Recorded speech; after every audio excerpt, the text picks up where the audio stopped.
আসসালামু আলাইকুম। অনেকেই ভাবতে পারেন আমি কেন বিএনপিকে সাপোর্ট করি, সমর্থন করি। আপনারা একটা জিনিস লক্ষ্য করেন, আওয়ামী লীগ ১৯৭২ সাল পর্যন্ত তাদের মধ্যে যে দেশপ্রেম ছিল, ৭২-এর পর থেকে এখন পর্যন্ত তাদের মধ্যে আর দেশপ্রেম বিদ্যমান নাই।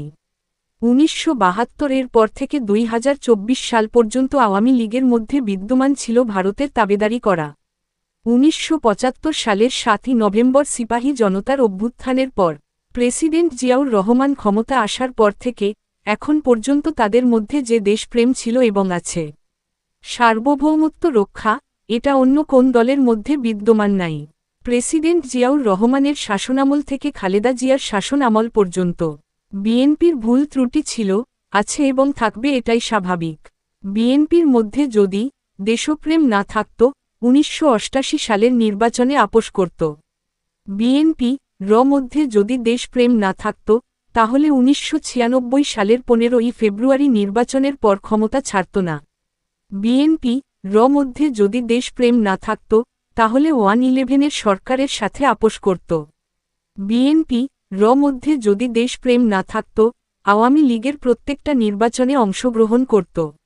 বিএনপির মধ্যে যদি দেশপ্রেম না থাকত, তাহলে খালেদা জিয়াকে দিনের পর দিন জেলে থাকতে হতো না। বিএনপি মধ্যে যদি দেশপ্রেম না থাকত, তারেক জিয়াকে লন্ডন থাকতে হতো না।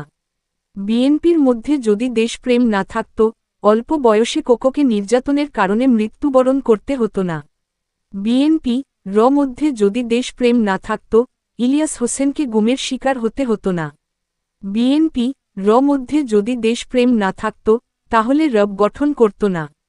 বিএনপি মধ্যে যদি দেশপ্রেম না থাকত, তাহলে সার্বভৌমত্ব রক্ষা করার জন্য ভারতের রয়ের এজেন্টের কবলে পড়ত না।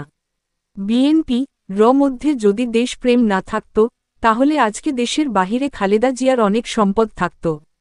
আজকে আর কিছু বললাম না, আরেকদিন ইসলামিক দলগুলোকে নিয়ে কিছু সত্যি এবং বাস্তব কথা বলে যাব। ভালো থাকবেন, দোয়া করবেন। সত্যিকার অর্থের একটা দেশপ্রেমী দলকে সাপোর্ট করে যাবেন। আপনিও ভালো থাকবেন, দেশও ভালো থাকবে ইনশাআল্লাহ।